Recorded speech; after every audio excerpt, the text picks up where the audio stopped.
Black little boy becomes paralyzed after following dog's barks in a forest. The bell rang at Portland East Middle School, and Tyler Williams watched as his classmates rushed to their waiting cars.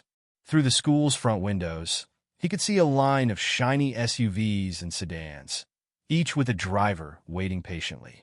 Some kids waved goodbye to their friends before climbing into back seats that probably cost more than his entire house. Tyler adjusted his worn backpack and walked past them all, heading for the side exit that would take him to the quickest route home. His sneakers, already showing signs of wear after just 2 months, scraped against the concrete as he walked. "Hey Tyler, want a ride?" Madison Chin called out from her father's Tesla. She always offered, probably because her mom was on the PTA and had told her to be nice to the kids who walked home. "Nah, I'm good. Thanks though." Tyler kept walking, his pace steady. He didn't need their pity rides. Besides, home wasn't that far, just 20 minutes if he kept a good pace. The familiar route took him past the shopping center where his mom used to work before the store closed down, then through the neighborhood where houses gradually became smaller and further apart. The manicured lawns of his classmates' homes gave way to patches of wild grass and untrimmed bushes. When he reached his street, the pavement ended, turning into a gravel road that led to the 5 houses that bordered Tillamook Forest. His was the last one, a small blue house with peeling paint and a yard that seemed to blend right into the forest behind it. Tyler pulled his house key from the side pocket of his backpack. The lock stuck for a moment. It always did before clicking open. Inside, the silence hit him like it did every day. No TV playing in the background, no music, no voices. Just the hum of the old refrigerator and the occasional creak of the house settling. He dropped his backpack by the door and headed to the kitchen. The note on the fridge was the same as always, just with a different time. Tyler, working late shift today. Dinner in the fridge, pasta. Dad home by 7. Love you. Mom. Tyler opened the fridge and pulled out the container of leftover pasta. While it heated in the microwave, he stared out the kitchen window at the forest. The trees stood tall and dense, their branches moving slightly in the afternoon breeze. His mom always said the forest was off-limits, too dangerous to explore alone. But sometimes, on days like this when the silence of the house pressed in too hard, those trees looked like they held all kinds of adventures. The microwave beeped. Tyler grabbed his pasta and sat at the kitchen table, pulling out his math homework. The problems weren't hard, but there was no one to check his work or help when he got stuck. He remembered when they lived in their old house, how his neighbor Jake would come over after school and they'd do homework together, making it feel less lonely. But that was before his dad lost his job at the lumber mill, before they had to sell their house and move to this cheaper place on the edge of town. Now Jake lived 30 minutes away, and Tyler hadn't seen him in almost 5 years. The pasta tasted like nothing as Tyler worked through his multiplication tables. Outside, the sun started its slow descent behind the trees, casting long shadows across the yard. He was halfway through his last problem when he heard it, a bark, distant but clear, coming from somewhere in the forest. Tyler looked up from his homework, his pencil pausing mid-equation. Another bark echoed through the trees, this one longer, more urgent. He got up and walked to the window, pressing his face against the glass to see better. The forest looked the same as always, thick trunks disappearing into shadows, branches swaying gently. But there was something different about those barks. They weren't the playful sounds of someone's pet in their yard, or the angry warning of a guard dog. These barks sounded desperate. Tyler stood at the window, his homework forgotten on the table. The barking continued, growing more insistent with each passing minute. Something in his gut told him this wasn't normal. These weren't the barks of a dog chasing squirrels or playing with its owner. He glanced at the clock on the microwave. 4:15 p.m. His dad wouldn't be home for almost 3 hours. His mom's words echoed in his head. Never go into the forest alone. It's not safe. But as another series of urgent barks pierced the afternoon quiet, Tyler couldn't shake the feeling that something was very wrong. The barks came again, and this time they sent a shiver down his spine. They sounded like a call for help, like someone or something was in trouble. Tyler stood frozen by the window, torn between the rules he'd always followed and the growing certainty that he needed to do something. His heart pounded in his chest as he listened, each bark making the decision harder to ignore. The sun wouldn't set for a few more hours. He knew every inch of his yard, and the edge of the forest wasn't that far. Maybe he could just go to the tree line and see if he could figure out what was wrong. But even as he thought it, Tyler knew that wouldn't be enough. Whatever was happening in that forest, it wasn't going to be visible from his backyard. The barks were getting more frantic now, echoing between the trees like desperate pleas for help. Tyler's hands gripped the windowsill as he stared into the deepening shadows of the forest. He had a choice to make, and somehow he knew it was bigger than just following or breaking his parents' rules. Something was wrong out there, and no one else was around to help. The next bark that came through the trees seemed to make the decision for him. It was raw, urgent, almost human in its desperation. Tyler's feet were moving before his brain could catch up, taking him away from the window and toward the drawer where they kept the flashlight. His hand shook slightly as he pulled it out, testing the batteries. The beam was strong and steady when he clicked it on. Outside, the barking continued, pulling at him like an invisible thread. Tyler knew he was about to break the biggest rule his parents had ever set, but he also knew he couldn't just sit here and listen to those desperate cries for help. He grabbed his jacket from the hook by the door, his movements quick and decisive now that he'd made up his mind. The weight of the flashlight in his pocket felt like both a comfort and a warning. As he stood at the back door, hand on the knob, another bark echoed through the trees.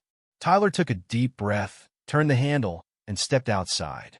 The forest waited ahead of him, dark and forbidden, filled with unknown dangers, and somewhere in its depths, a dog that needed help. The grass was damp under Tyler's feet as he crossed his backyard. Each step felt heavier than the last, his mom's warnings playing on repeat in his head. The forest isn't safe. People get lost in there. Never go in alone. Another bark cut through the air closer now. Tyler pulled out the flashlight, even though it wasn't dark yet. Just having it in his hand made him feel a little braver. The tree line loomed ahead, a wall of shadows and rustling leaves. "Hello," Tyler called out, his voice sounding smaller than he'd meant it to. "Is someone out there?" The only response was more barking, urgent and insistent. Tyler took his first step past the tree line, and everything changed. The temperature dropped instantly, like stepping into a cold shower. The trees blocked most of the afternoon sun, creating a perpetual twilight beneath their branches. His sneakers crunched on dead leaves and fallen twigs. Tyler swept his flashlight beam in a wide arc, trying to spot any movement between the trees. The forest floor was a maze of fallen logs and thick undergrowth. He'd never noticed how the trees all looked the same from the inside. "Where are you?" Tyler called again, louder this time. The barking responded immediately, coming from somewhere to his left. He turned in that direction, pushing through a patch of ferns that left his jeans damp to the knees. A branch snapped somewhere behind him, and Tyler spun around, heart racing. The forest suddenly seemed alive with small sounds, leaves rustling, twigs cracking, strange bird calls overhead. He thought about turning back, about running to the safety of his house, and pretending he'd never heard anything. But then the barking came again, and this time Tyler could hear the raw desperation in it. Whatever was wrong, it was serious. He took a deep breath and pressed forward, trying to move quietly through the underbrush. "It's okay," he called out. "I'm coming to help." The forest grew denser as he moved deeper in. Tyler had to weave between tree trunks and duck under low-hanging branches. His flashlight beam caught spider webs strung between trees, making them glitter like strands of silver. He was glad he'd grabbed his jacket. The air was getting colder the further he went. Something dark darted through the trees ahead of him. Tyler froze, flashlight beam jerking up to track the movement. For a moment, there was nothing but shadows and silence. Then a large brown dog burst through the undergrowth, barking frantically. It was bigger than Tyler had expected, with long legs and shaggy fur. The dog's eyes reflected his flashlight beam, glowing green in the dimness. It barked again, taking a few steps toward Tyler before turning back the way it had come, as if asking him to follow. "Hey, boy," Tyler said softly, holding out his hand. "What's wrong?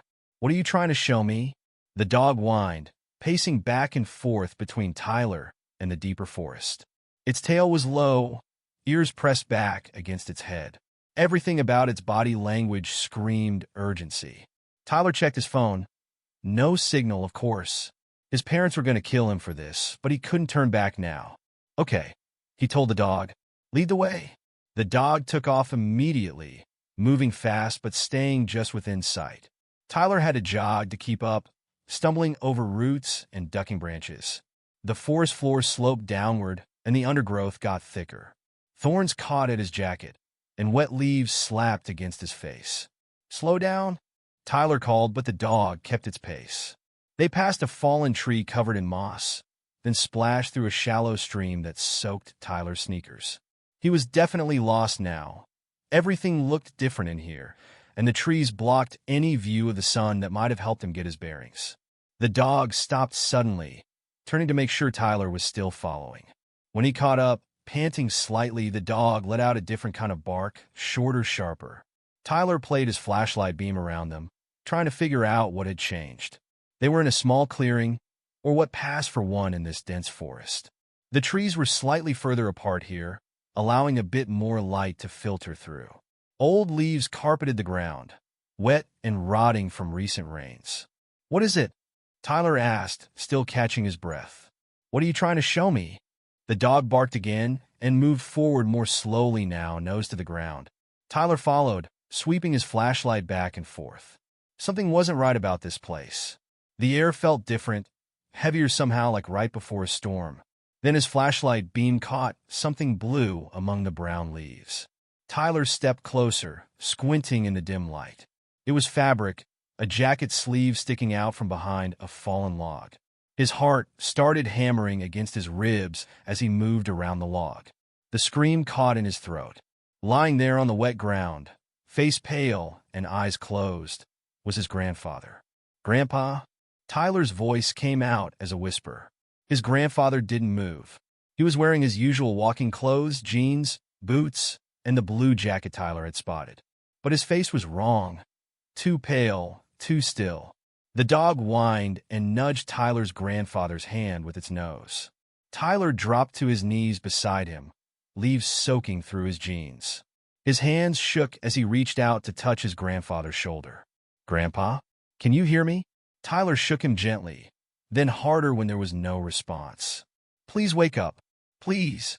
His grandfather's skin was cold under Tyler's fingers, but when he pressed his hand against his grandfather's chest, he could feel it rising and falling with shallow breaths. He was alive, but something was very wrong. Tyler's throat felt tight, and his eyes burned with tears he refused to let fall. He had to stay calm. He had to think. What were you supposed to do when you found someone unconscious? Check for breathing. He'd done that. Call for help. He pulled out his phone again, but still no signal. Try to wake them up. He tried that too. What else? What else? The dog pressed against Tyler's side, its warmth for a small comfort in the growing darkness. Tyler ran his hands over his grandfather's jacket, searching the pockets. In the right one, his fingers closed around something hard and rectangular, a phone. Tyler pulled it out with trembling hands. The screen was cracked, but it lit up when he pressed the power button. One bar of signal. Barely anything, but maybe enough. His fingers slipped on the screen as he dialed 911. The connection crackled with static. Tyler pressed the phone hard against his ear, straining to hear. 911. What's your emergency? I need help. Tyler's voice cracked. My grandfather? I found him in the forest. He won't wake up. Please, you have to help. Okay, stay calm. The dispatcher's voice was steady. Can you tell me where you are? Tyler looked around frantically. The trees all looked the same. How far had he come? Which direction was home? I don't know exactly. We're in Tillamook Forest, behind the houses on Cedar Creek Road. I followed a dog in. I don't know how far we went. That's okay. Stay on the line with me. Is your grandfather breathing? Yes, but really slowly. His skin is cold. Listen carefully. I'm dispatching emergency services now. They'll use the signal from this phone to find you. Don't move from your location. Stay with your grandfather and keep him warm if you can. Can you do that? Tyler nodded, then remembered she couldn't see him. Yes, I could do that. Good. Now tell me exactly what happened. Tyler started explaining about the barking, about following the dog into the forest. As he talked, He took off his jacket and laid it over his grandfather's chest. The dog settled down on his grandfather's other side, pressing close as if trying to share its warmth. The phone battery was at 15% and dropping. Darkness was creeping in between the trees, and the forest sounds were changing as night creatures began to wake. Tyler kept his flashlight on, even though he knew he should conserve the batteries. The thought of being here in the dark was too frightening. "They're on their way," the dispatcher assured him. "Just stay where you are. You're doing great." Tyler gripped his grandfather's cold hand with his free one. "Please hurry," he whispered, watching the phone battery tick down to 14%. "Please hurry." The phone battery dropped to 10%, and Tyler's hands wouldn't stop shaking. Every shadow between the trees looked like it was moving, creeping closer in the fading light.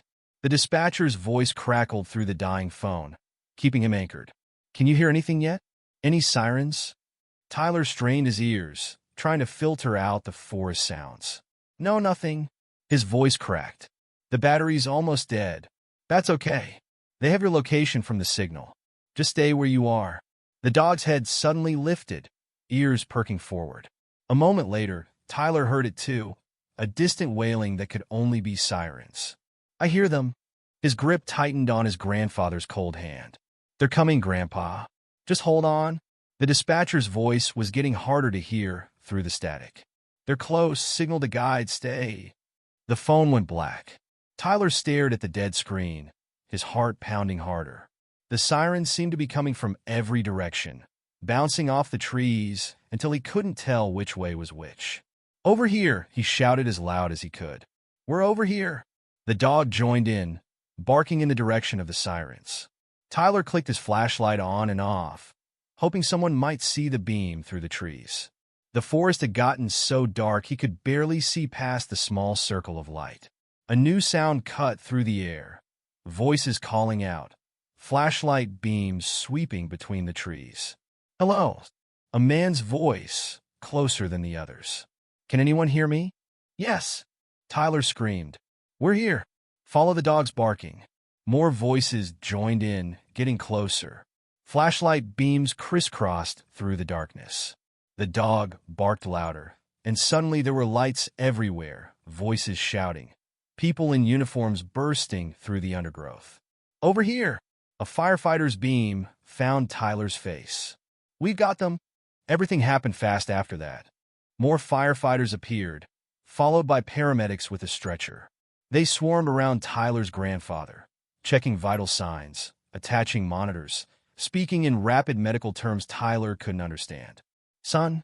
A police officer crouched next to Tyler, who hadn't moved from his spot. "Are you hurt?" Tyler shook his head. His legs felt weird, like they'd forgotten how to work. "Can you tell me your name?" "Tyler." "Tyler Williams." His voice sounded strange to his own ears. "That's my grandfather." The officer nodded, writing something in a small notebook. "You did good, Tyler. Real good. Can you stand?" Tyler tried, but his legs buckled. The officer caught his arm, steadying him. The dog pressed against Tyler's other side, still acting as a support. "Is this your dog?" the officer asked. "No." "You let me here. I heard him barking from my house." The officer's eyebrows rose. "You followed a strange dog into the forest?" Before Tyler could answer, new voices cut through the chaos, familiar ones this time. "Tyler!" His mom burst through the circle of emergency workers, his dad right behind her. "Oh my God, Tyler!" She grabbed him, pulling him into a tight hug that made it hard to breathe. Tyler could feel her whole body shaking. "What were you thinking?" His dad's voice was rough with fear. "Going into the forest alone? You know better than that." "I had to." Tyler mumbled into his mom's shoulder. "The dog." Grandpa needed help. His mom pulled back, holding his face between her hands. Her eyes were red and wet. "You could have been hurt. You could have been lost. You could have." "Mrs. Williams?" One of the paramedics interrupted. "Your father's stabilized. We need to transport him now. Would you like to ride with us?" Tyler's mom looked torn, glancing between Tyler and the stretcher where they were loading his grandfather. "Go," his dad said. "I'll bring Tyler in our car." The police officer who'd helped Tyler stood up. "We'll need statements from all of you, but it can wait until you get to the hospital." Tyler watched them strap his grandfather onto the stretcher, an oxygen mask over his face. His skin still looked too pale under the harsh lights of the emergency equipment. "The dog," Tyler said suddenly, looking around. "Where did?" But the dog was gone. In all the chaos, it had disappeared back into the forest as silently as it had appeared. The ride to the hospital felt like it took hours. Tyler sat in the back seat, his dad driving faster than usual but still careful on the dark roads. Neither of them spoke. The events in the forest kept playing through Tyler's mind like a movie he couldn't pause. The emergency room was bright and loud after the darkness of the forest. Tyler's wet shoes squeaked on the linoleum floors as they followed signs to the waiting room. His mom was already there, pacing back and forth. "They took him straight to something called CT," she said when she saw them. They think he might have had a heart attack." Tyler's legs finally gave out completely. He sank into one of the hard plastic chairs, his whole body starting to shake. Now that everything was over, now that they were safe, it all hit him at once. How close he'd come to losing his grandfather. How afraid he'd been in the forest. How easily things could have gone wrong. "Tyler," his mom sat next to him, putting an arm around his shoulders. "Baby, you're shaking?" "I'm sorry," he whispered. "I know I'm not supposed to go in the forest. But the dog, the barking wouldn't stop. I knew something was wrong. I had to show." His mom pulled him closer. "We'll talk about it later." A doctor appeared in the doorway, still wearing surgical scrubs. "Family of Robert Williams?" They all stood up. The doctor's face was serious as she approached. "Your father experienced a severe cardiac event," she said to Tyler's mom. "If he hadn't been found when he was—" She paused, glancing at Tyler. "Well, let's just say timing was critical. He's stable now, but he's going to need surgery." Tyler's mom swayed slightly. His dad grabbed her arm to steady her. "Can we see him?" she asked. The doctor nodded. "Briefly. He's heavily sedated, but he's semi-conscious. Room 204. They followed her through sliding doors and down a long hallway that smelled of disinfectant. Tyler's grandfather's room was dim, lit only by the glow of monitors. The beeping of machines filled the small space. Tyler hung back in the doorway while his parents went to the bed. His grandfather looked small under the hospital sheets, tubes, and wires running everywhere. But his color was better than it had been in the forest, and the monitors showed steady rhythms. "Tyler." His grandfather's voice was weak, barely more than a whisper. "Come here, son." Tyler approached the bed slowly. His grandfather's hand reached out, and Tyler took it carefully, mindful of the foreline. "The dog," his grandfather whispered. "Did you see which way it went?" Tyler shook his head. "It disappeared when the rescue teams came." His grandfather's eyes were already closing again, the medication pulling him back under. But his fingers tightened slightly around Tyler's. "Guardian angel," he mumbled. "Sent you to find me." Then he was asleep again, his hand going slack in Tyler's grip. Tyler stood there for a long moment, listening to the steady beep of the heart monitor, feeling the warmth returning to his grandfather's skin. Outside the window, the forest was a dark wall in the distance. Somewhere in there, a dog had saved 2 lives tonight, his grandfather's, and in a way, Tyler's too. Because Tyler knew that if he hadn't found his grandfather when he did, if he hadn't followed those desperate barks into the forbidden forest, everything would be different now. A police officer appeared in the doorway, notebook in hand. "Sorry to interrupt, but we need to get your statements while everything's still fresh." Tyler looked at his parents, then back at his sleeping grandfather. The machines kept their steady rhythm, promising that he was still there, still fighting. Tyler took a deep breath and turned to face the officer. He had a story to tell. A story about breaking rules and following instincts, about fear and courage, about a mysterious dog and a race against time. But mostly, it was a story about learning that sometimes the right thing to do isn't always the safe thing, the allowed thing, or the expected thing. Sometimes, you just have to listen to the barking in the forest and trust that it's leading you where you need to go. The fluorescent lights in the hospital corridor buzzed overhead as Tyler sat with the police officer.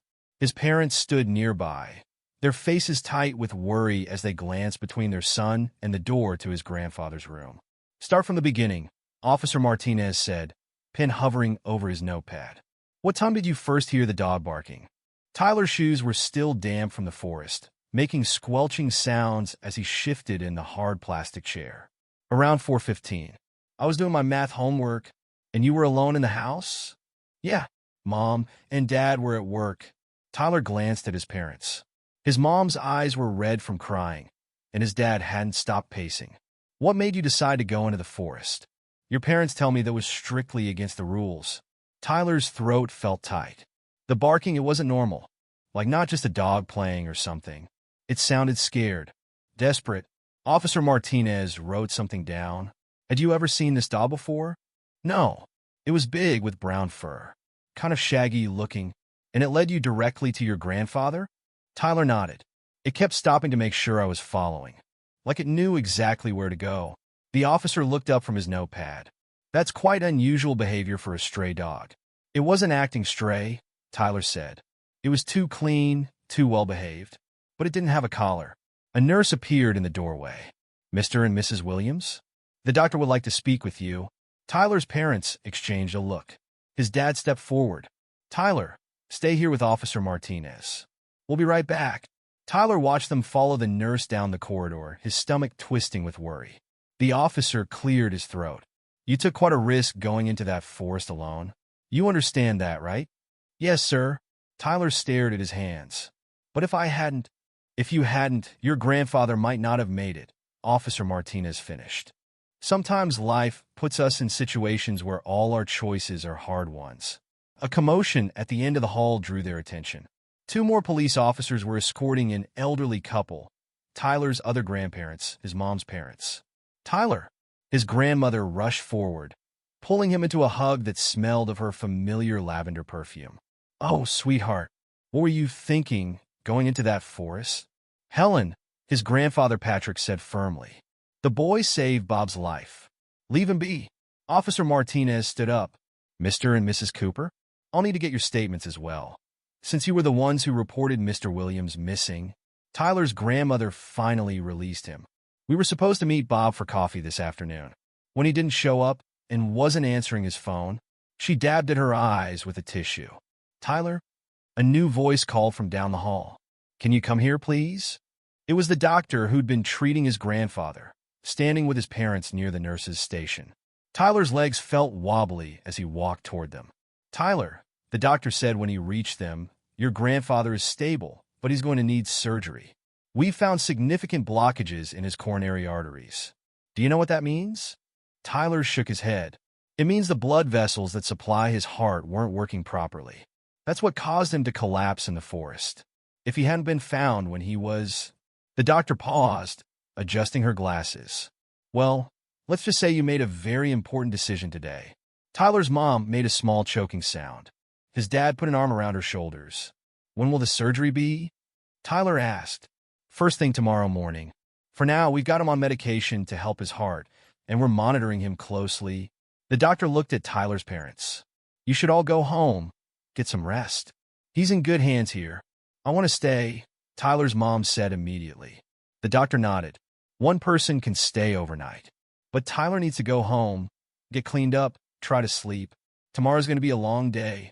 Tyler wanted to protest, but exhaustion was starting to hit him like waves. His clothes were still damp from the forest, and now that the adrenaline had worn off, every muscle in his body ached. Come on, son, his dad said softly. Let's get you home. The ride home was quiet. Tyler stared out the window at the dark shapes of trees passing by. The forest looked different from the safety of the car, just a wall of shadows, hiding its secrets. When they pulled into their driveway, Tyler saw his math homework still spread out on the kitchen table through the window.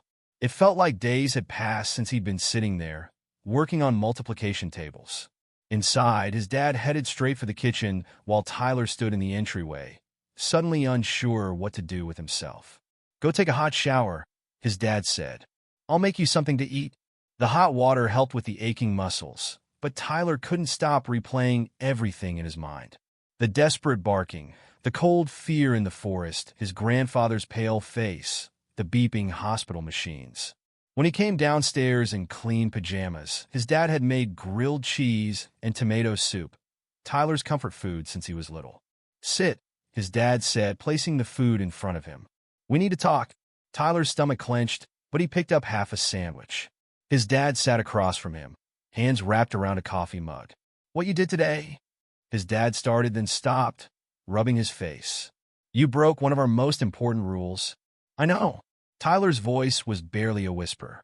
But, his dad continued, you also saved your grandfather's life. The doctor said if he'd been out there much longer. He trailed off, taking a deep breath.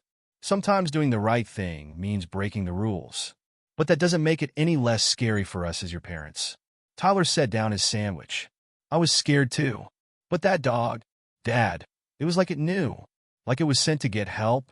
His dad was quiet for a moment. Life is full of mysteries, Tyler. Sometimes we just have to be grateful for them, without understanding them completely. They sat in silence while Tyler finished his food. The house felt too big without his mom there, too quiet without the usual sounds of her moving around upstairs or watching TV in the living room. Can we go back to the hospital early tomorrow? Tyler asked as he put his dishes in the sink. First thing, his dad promised. Try to get some sleep? Okay. Tyler nodded and headed upstairs. But in his room, sleep felt impossible. Every time he closed his eyes, he saw the forest, felt the cold and darkness closing in.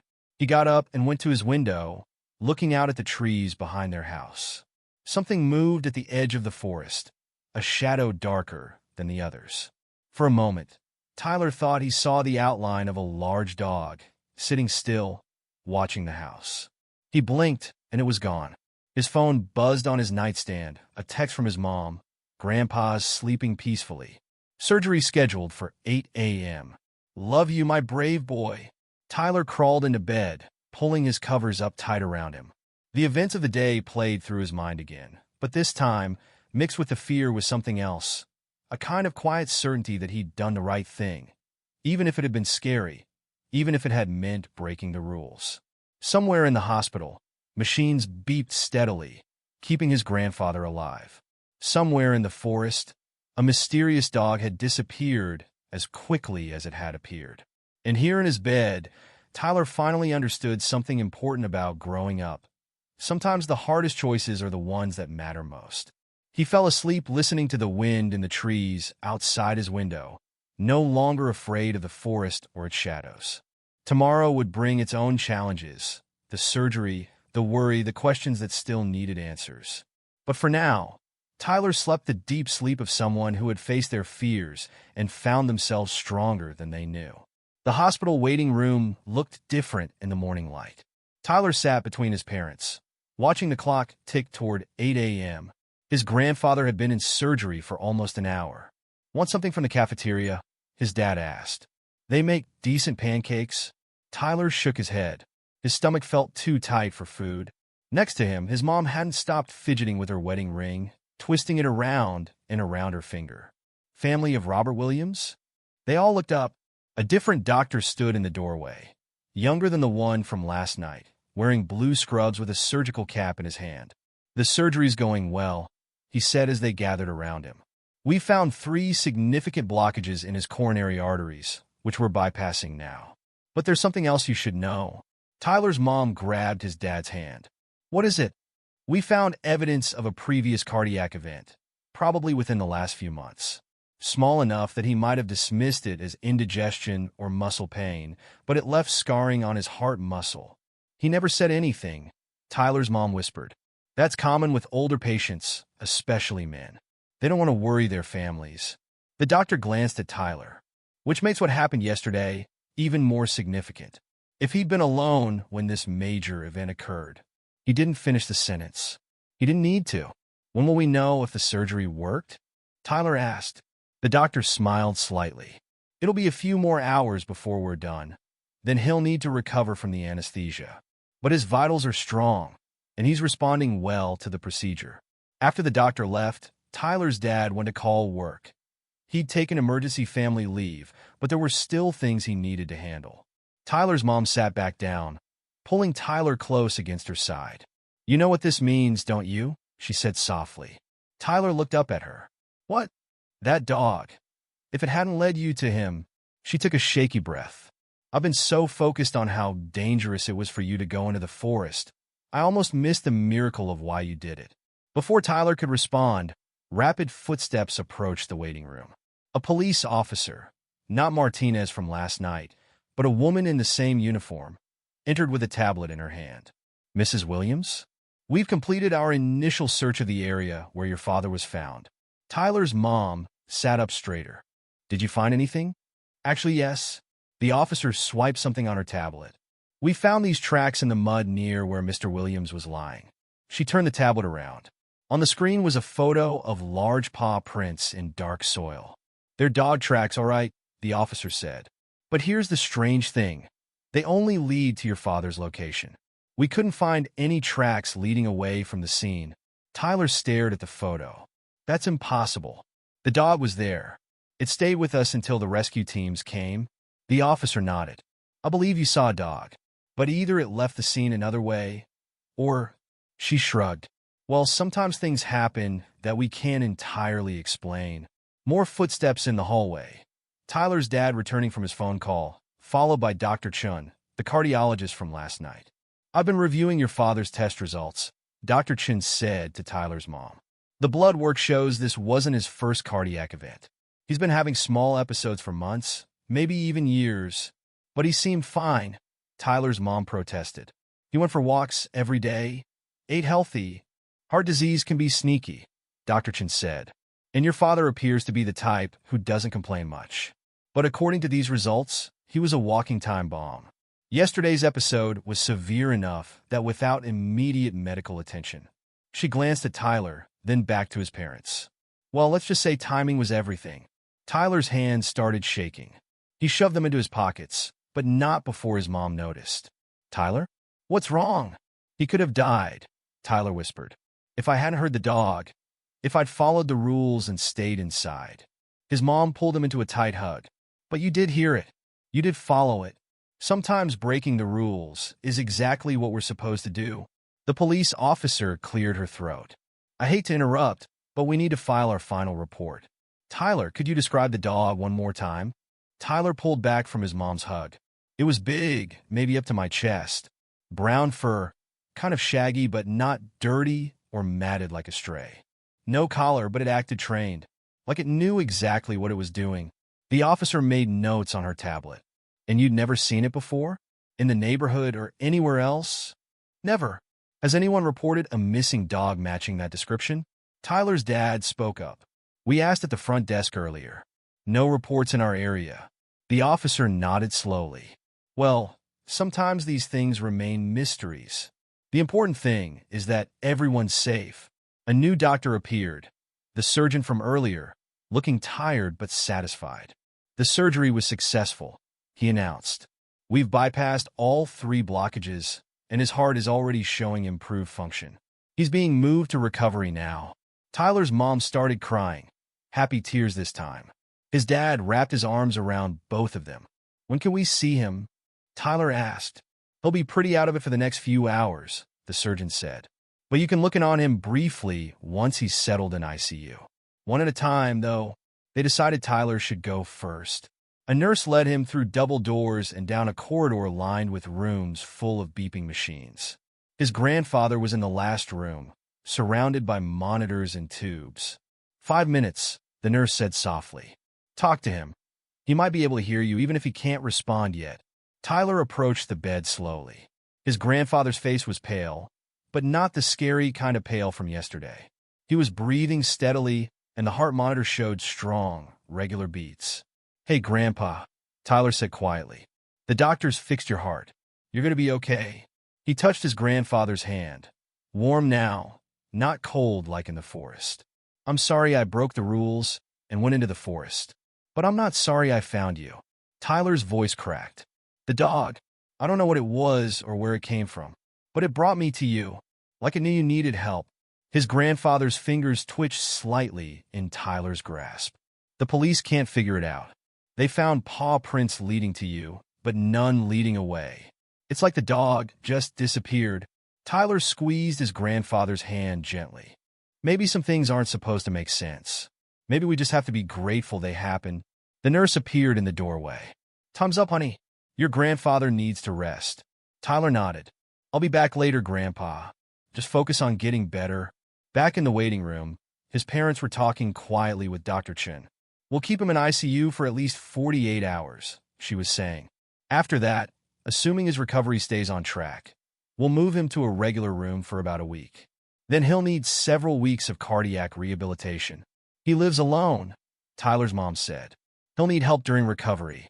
He can stay with us, Tyler's dad said immediately. We'll set up the guest room. Tyler sat down, suddenly exhausted. The events of the past 24 hours felt like a dream. The desperate barking, the dark forest, the mysterious dog that had led him to his grandfather and then vanished without a trace. Dr. Chen turned to him. You know, Tyler, in my 20 years as a cardiologist, I've learned that timing is everything with heart attacks. A few minutes can make the difference between full recovery and, well, a very different outcome. She smiled. Whatever made you decide to follow that dog, you made the right choice. Sometimes trust your instincts more than the rules. Tyler nodded, thinking about the dog's desperate barks, about his decision to break the rules, about the paw prints that led to his grandfather but didn't lead away. Some mysteries he was learning don't need to be solved to be meaningful.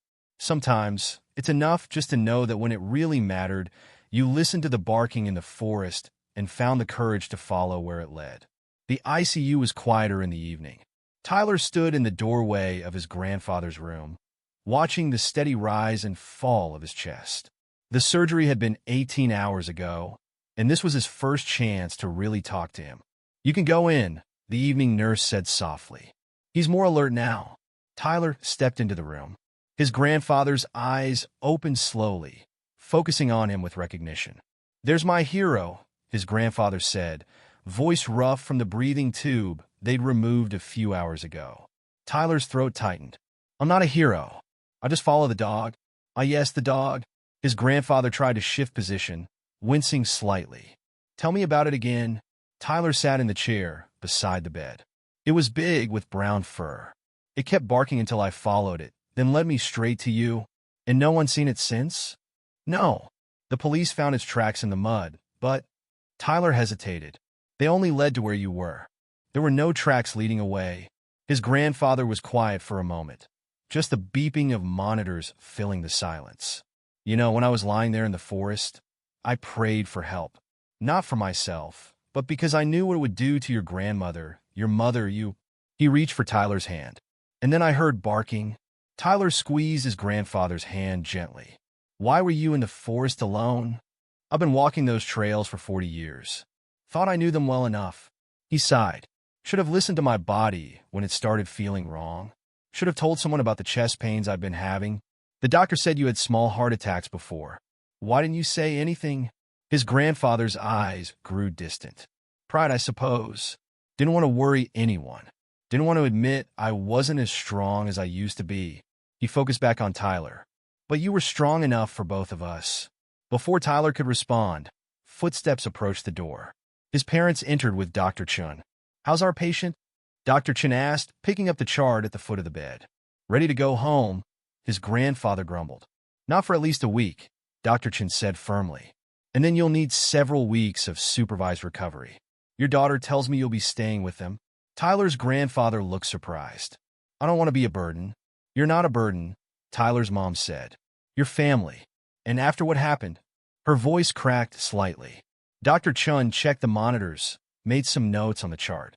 Everything's looking good. The bypass graphs are functioning well, and your heart rhythm is stable. She turned to Tyler. You know, if you're interested in medicine, I could tell you more about how the surgery worked. Tyler shook his head. I don't think I could be a doctor. I was too scared when I found him. Being scared doesn't mean you weren't brave, Dr. Chen said. Fear and courage usually go hand in hand. A commotion in the hallway drew their attention. Two nurses rushed past the door with a crash cart. Excuse me, Dr. Chen said, hurrying out. Tyler's grandfather squeezed his hand. She's right, you know, about fear and courage. I keep thinking about what would have happened if I'd stayed inside, Tyler said quietly. If I'd followed the rules like I was supposed to. Rules are important, his grandfather said. But they're not everything. Sometimes life asks more of us than just following rules. The monitor beside the bed beeped as his grandfather shifted position again, grimacing. "Are you in pain?" Tyler's mom asked, concerned. "Just sore. They cut through my chest, after all." Tyler flinched at the description. His grandfather noticed. "Sorry, kid. Didn't mean to make it sound so graphic." "Tell me what it felt like," Tyler said suddenly. "When you were having the heart attack." His parents exchanged worried looks, but his grandfather nodded slowly. "At first, it just felt like pressure, like someone sitting on my chest. I thought I could walk it off." He paused, remembering. "Then the pain started spreading down my arm. I tried to turn back, but everything got fuzzy. My legs gave out. I remember falling, thinking about all the things I should have said to everyone." His eyes met Tyler's. "Then I heard barking." "Did you see the dog?" Tyler asked. "No. I was pretty far gone by then. But I heard it. And then I heard your voice." He squeezed Tyler's hand again. "You know, I've been thinking about that dog. About how it only left tracks leading to me, not away." "The police can't explain it," Tyler said. "Maybe some things aren't meant to be explained." His grandfather's voice was getting tired. "Maybe sometimes help comes in mysterious ways. And our job isn't to understand it, but just to be grateful for it." A nurse appeared in the doorway. "I need to check his vitals and change his dressings. You'll have to step out for a few minutes." In the hallway, Tyler leaned against the wall, suddenly exhausted. His mom put an arm around his shoulders. "You okay, sweetie?" "Yeah, just—" Tyler struggled to find the words. "Everything feels different now. Like the world isn't quite what I thought it was." His dad nodded. "Growing up is partly about learning that life isn't always black and white. Sometimes the right thing to do isn't the thing we're told to do." "But how do you know?" Tyler asked. "How do you know when to follow the rules and when to break them?" "You listen to your heart," his mom said. "Like you did when you heard that dog barking. Sometimes our instincts know things our logical minds don't understand yet." The nurse came out of the room. "You can go back in, but he's getting tired. Maybe just a few more minutes." Back inside, his grandfather was fighting to keep his eyes open. "Get some rest, Dad," Tyler's mom said, kissing his forehead. "Tyler," his grandfather called softly as they turned to leave. "Thank you. Not just for finding me, but for being brave enough to break the rules when it mattered." In the car on the way home, Tyler watched the forest pass by outside his window. Somewhere in there, a mystery had unfolded. A dog that appeared when needed and vanished when its work was done, leaving only paw prints leading to a life-saving rescue. "Mom," he said as they pulled into their driveway, do you think the dog was real?" His mom turned in her seat to look at him. "I think it was real enough to lead you to Grandpa. Maybe that's all that matters." That night, Tyler stood at his bedroom window, looking out at the dark line of trees behind their house. The forest didn't seem frightening anymore. Instead, it felt like it held secrets, not scary ones, but important ones. Mysteries that didn't need to be solved to be understood. He thought about the dog, about paw prints that led to salvation, but not away, about breaking rules and following instincts. Maybe growing up wasn't just about learning to follow rules, but about learning when love and courage called you to break them. The therapist's office didn't look like Tyler expected. Instead of the sterile white walls and stiff furniture he'd imagined, Dr. Sarah Marshall's space was warm, with comfortable chairs and soft lighting. Even the air smelled nice, like pine trees. "So, Tyler," Dr. Marshall said, settling in her chair across from him, "your parents tell me you had quite an experience in the forest." Tyler nodded, fidgeting with the hem of his shirt. "They think I need help because I keep having bad dreams about it." "What happens in these dreams?" "I'm back in the forest, but this time there's no dog. I can't find my grandfather. I just keep walking and walking in the dark." Tyler's voice got quieter.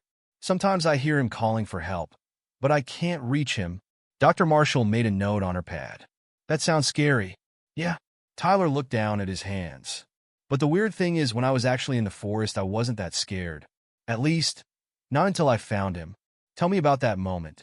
Tyler took a deep breath. "When I first saw him lying there, it was like time stopped. He looked wrong. Too still. Too pale. I couldn't move at first. The dog had to nudge me to make me do something." "That's a normal reaction to shock," Dr. Marshall said. "Our bodies sometimes freeze when we encounter something frightening or unexpected. But you did move. You took action. Only because of the dog." Dr. Marshall leaned forward slightly. "Tell me more about this dog." "Nobody believes it was real, Tyler said. Because of the tracks only going one way, and because nobody's ever seen it before or since. But it was real. I saw it. It stayed with us until help came.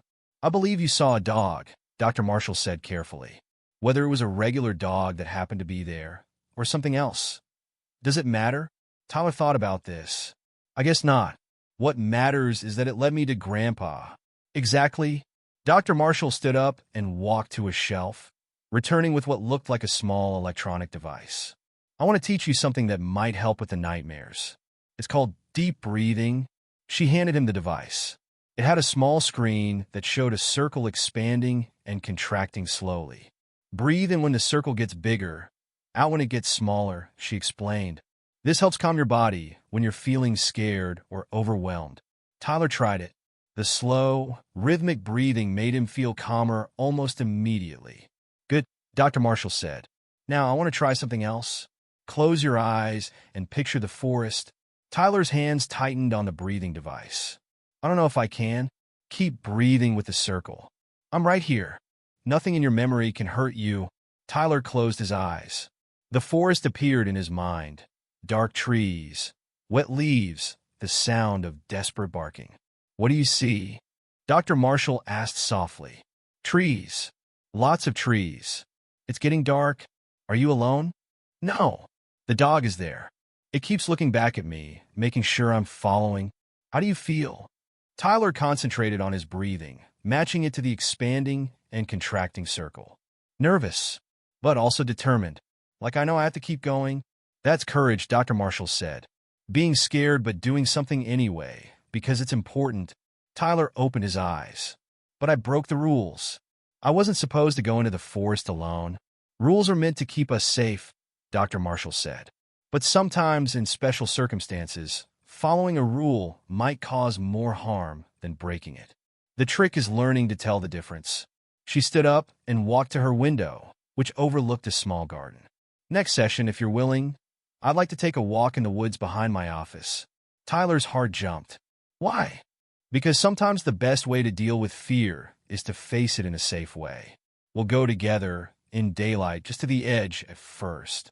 But only if you feel ready. Tyler looked at the breathing device in his hands. Watched the circle expand and contract. Will it make the nightmares stop? It might help, but you know what I think? Dr. Marshall sat back down. I think the nightmares aren't just about fear. They're your mind trying to process something extraordinary that happened to you. Something that changed how you see the world. What do you mean? Well, before this happened, the world probably seemed pretty simple. Rules were rules. Things either made sense or they didn't. But then you encountered something mysterious. A dog that appeared when needed and vanished without a trace. You broke a rule and ended up saving a life. That's the kind of experience that changes a person. Tyler thought about this. Nothing feels the same anymore. Even the forest looks different now. Different how? Less scary in a way, but also bigger. Like it knows things we don't. Dr. Marshall smiled. That's wisdom, Tyler. Understanding that the world is more mysterious than we sometimes think. But that doesn't make it frightening. She glanced at the clock. Our time's almost up. Before you go, I want you to take that breathing device home. Practice with it before bed. And I want you to write down your dreams. Not just the scary ones, but any dreams about the forest or the dog. Tyler put the device in his pocket. What if the dreams don't stop? Dreams aren't always something to stop. Sometimes they're messages from our subconscious, trying to tell us something important. The key is learning to listen without letting fear take over. As Tyler got up to leave, Dr. Marshall asked one more question. If you could see that dog again, what would you say to it? Tyler paused at the door. Thank you. And where did you go? Maybe that's something we can explore in our next session. For now, practice your breathing. Remember, courage isn't about not being scared.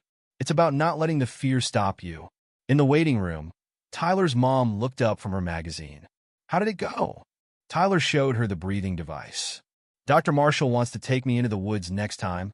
His mom's face showed surprise, then understanding. How do you feel about that? Nervous, but maybe it's a good idea. She says it might help with the dreams on the drive home. They passed the edge of Tillamook Forest. Tyler watched the trees slide past the car window, remembering how different they'd looked that evening when he'd followed the mysterious dog into their depths. "Mom," he said, "Dr. Marshall said something about how experiences like this change how you see the world. Do you think that's true?" His mom was quiet for a moment. "I think life gives us moments that force us to grow, to see things differently. What happened with your grandfather, with the dog? That was one of those moments for you. For you too." She nodded. "I've always tried to protect you with rules and boundaries. But you showed me that sometimes the bravest thing we can do is break those boundaries when something more important is at stake." They pulled into their driveway. The forest behind their house was bright in the afternoon sun, nothing like the dark, mysterious place it became at dusk. "Your grandfather's coming home next week," his mom said as they got out of the car. "The guest room's all ready for him." Tyler looked at the forest, then down at the breathing device in his hand. Something Dr. Marshall had said stuck with him. Courage isn't about not being scared. It's about not letting the fear stop you. "Mom, before Grandpa comes home, could we maybe walk in the forest together? Just a little way in?" His mom followed his gaze to the trees, then looked back at him with understanding in her eyes. "Yes," she said. "I think that's a very good idea." The guest room looked different with his grandfather's things in it.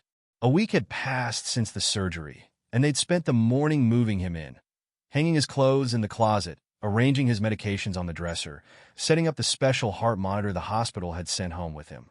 Tyler sat on the edge of the bed while his grandfather carefully lowered himself into the armchair they'd brought down from the attic. "How does it feel?" Tyler asked. "Being out of the hospitals? Like I can finally breathe again?" His grandfather adjusted the pillow behind his back.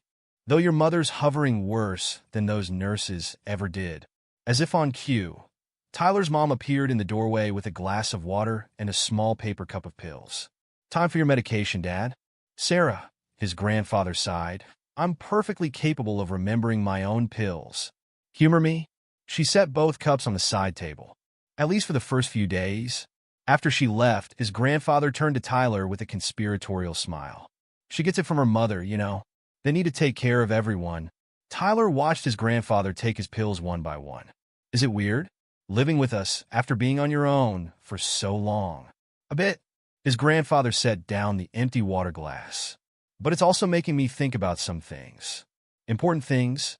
Something in his tone made Tyler pay closer attention. "What kind of things?" "Well, for one, about how short life can be. How quickly everything can change." He shifted in the chair, wincing slightly. "And about what really matters in the end." Tyler waited. His grandfather had that look he got when he was working up to saying something important. "Your mother tells me you've been seeing a therapist. About what happened in the forest?" Tyler nodded. "Dr. Marshall. She's helping me with the nightmares. And we've been doing walks in the woods behind her office." "Good. That's good." His grandfather was quiet for a moment. "You know, I've been thinking a lot about that day. About choices and consequences." "You mean going into the forest alone?" "No, though that wasn't my smartest decision."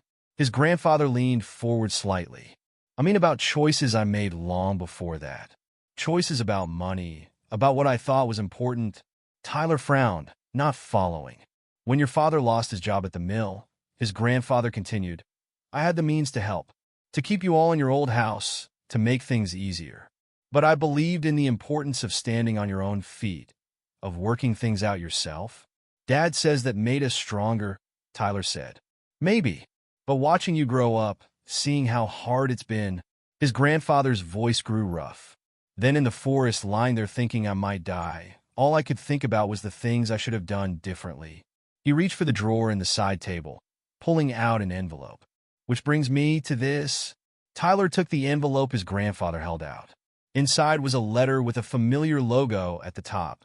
Portland Academy, the private school where many of his classmates went. "I don't understand," Tyler said. "It's an acceptance letter. And a full scholarship." His grandfather cleared his throat. "I've known the headmaster for 40 years. When I told him about what happened in the forest, about your courage and quick thinking, well, let's just say he was impressed." Tyler stared at the letter. Portland Academy was the best school in the area, with advanced classes and opportunities his current school could never offer. "But," Tyler's voice faltered, "we can't afford." "The scholarship covers everything." Tuition, books, uniforms, even transportation. His grandfather leaned back in the chair. Consider it my way of making up for choices I should have made differently before. Tyler's hands trembled slightly, making the letter shake. I don't know if I deserve this. Deserve? His grandfather's voice grew sharp. Tyler, you risked your life to save mine. You showed more courage and character in one afternoon than most people show in a lifetime.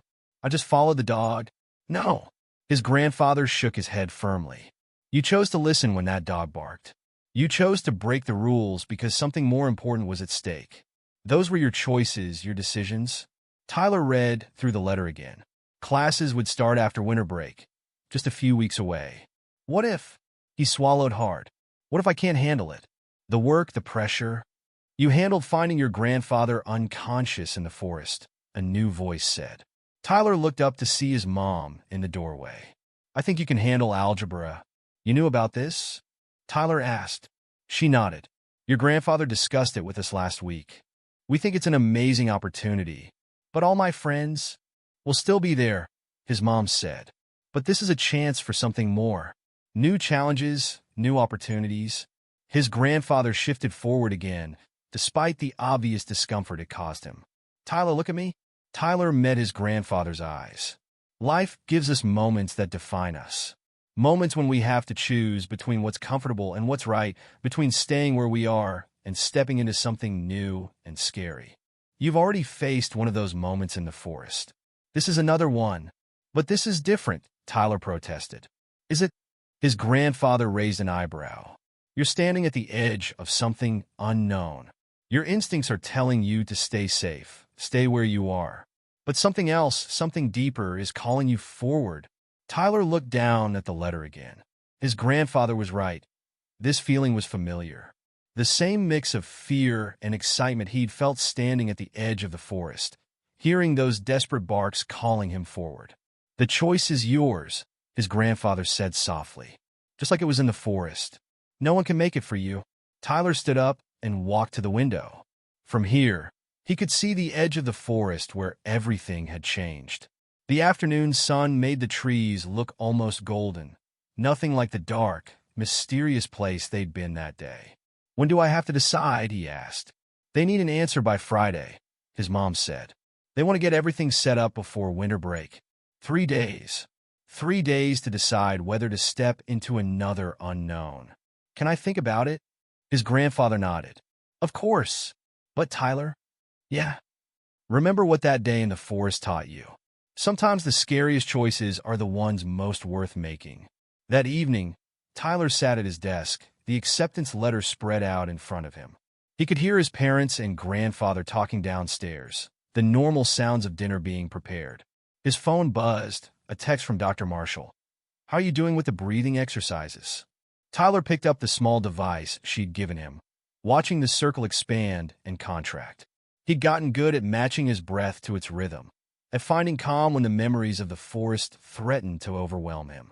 Maybe that's what courage was, not the absence of fear, but the ability to breathe through it, to keep moving forward even when everything in you wanted to turn back. He looked out his window at the forest, remembering the desperate barks that had called him forward that day, the mysterious dog that had appeared when needed and vanished when its work was done. His grandfather's words echoed in his mind. Life gives us moments that define us. Tyler picked up his phone and texted Dr. Marshall back. Good. Really good. I think I'm ready for something new. Then he stood up and walked downstairs, the acceptance letter in his hand, ready to step into another unknown. The Portland Academy uniform felt stiff and strange against Tyler's skin. He stood in front of his mirror, adjusting the blue tie for the 10th time that morning. Behind him, his grandfather leaned against the doorframe, watching with amusement. You'll get used to it, his grandfather said. Though I never did understand why they make kids wear ties. Tyler turned around. How do I look? Like someone ready for a new adventure.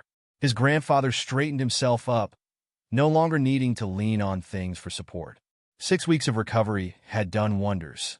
Your mom's waiting downstairs with breakfast. In the kitchen, his mom was making pancakes, a special first-day tradition she'd insisted on maintaining. She turned when Tyler entered, and her eyes got suspiciously wet. Mom, don't cry, Tyler groaned. It's just school.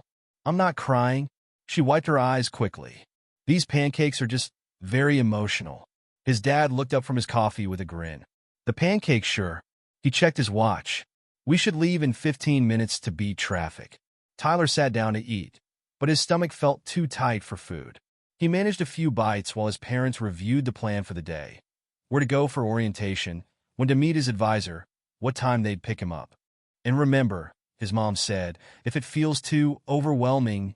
I know, Tyler interrupted. But it won't. I'm ready. His grandfather sat down beside him with a cup of tea. Tell me something. Are you more nervous now than you were going into the forest that day? Tyler thought about it. Different kind of nervous. That was more immediate. This is more like standing at the edge of the forest, deciding whether to go in. Yeah, exactly like that. His grandfather nodded. And what did you learn about moments like that? That sometimes you have to trust the path, even when you can't see where it leads.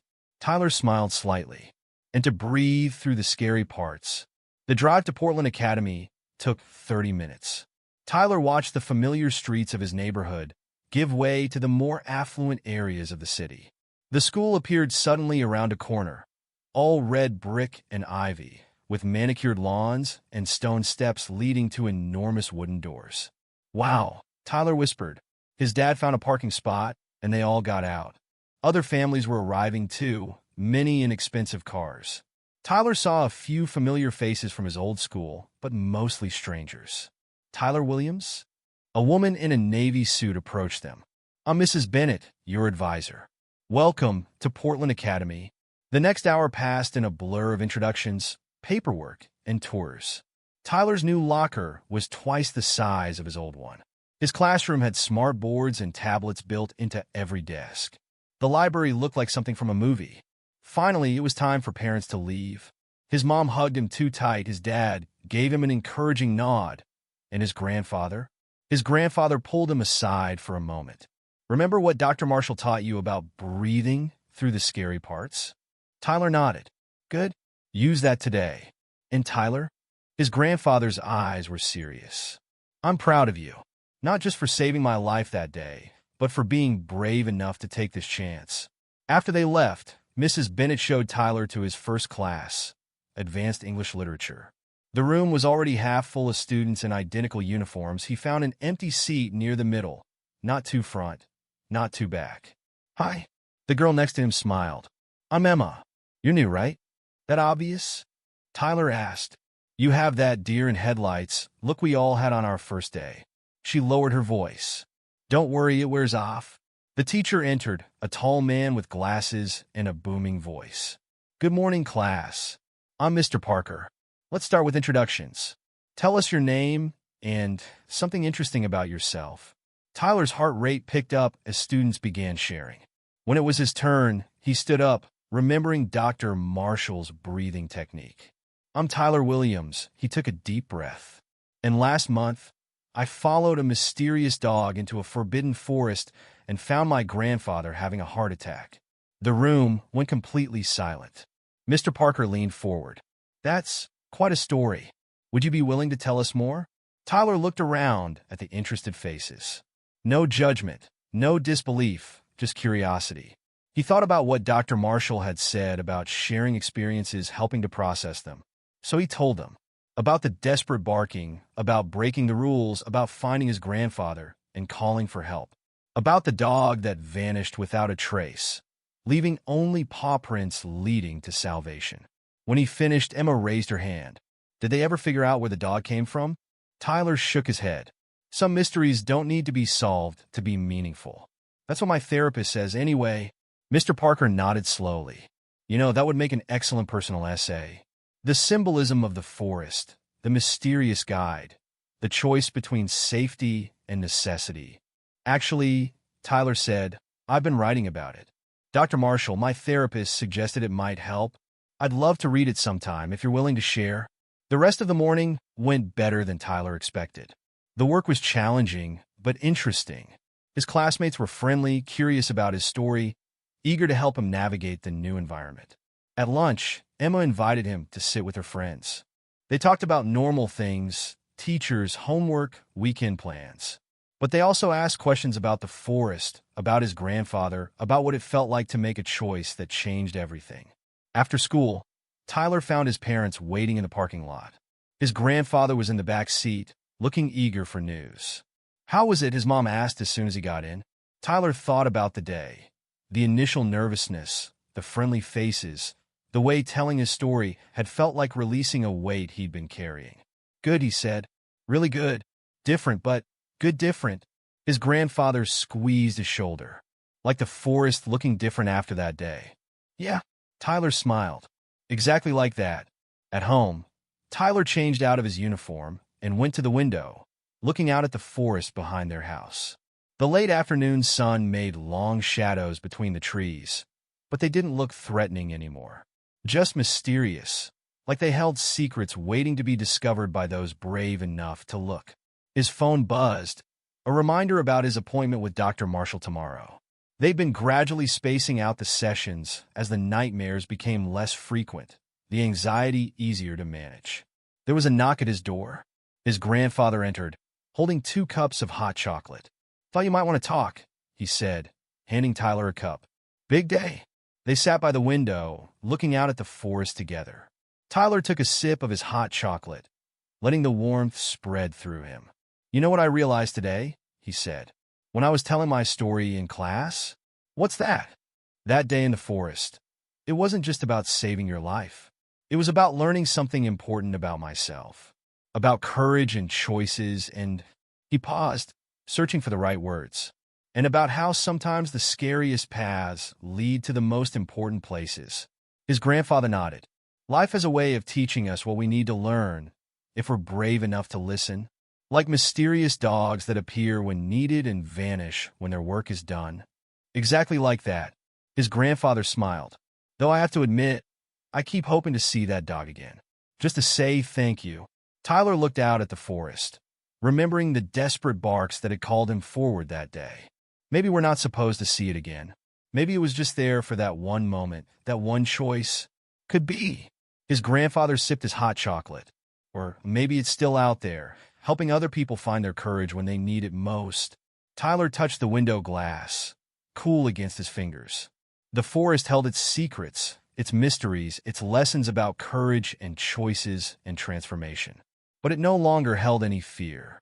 "I'm glad I followed it that day," he said quietly. "Even though I was scared. Even though it meant breaking the rules. That's what growing up is," his grandfather replied. "Learning when to follow the rules, and when to follow something deeper, like the sound of barking in a forbidden forest." They sat together in comfortable silence, watching the sun set behind the trees. Tomorrow would bring new challenges, more classes, more adjustments, more moments of having to be brave in small ways. But Tyler knew now that courage wasn't about not being afraid. It was about breathing through the fear, taking one step at a time, trusting that even the scariest paths could lead to exactly where you needed to be. And sometimes, if you were very lucky, you got a mysterious guide to help you find your way.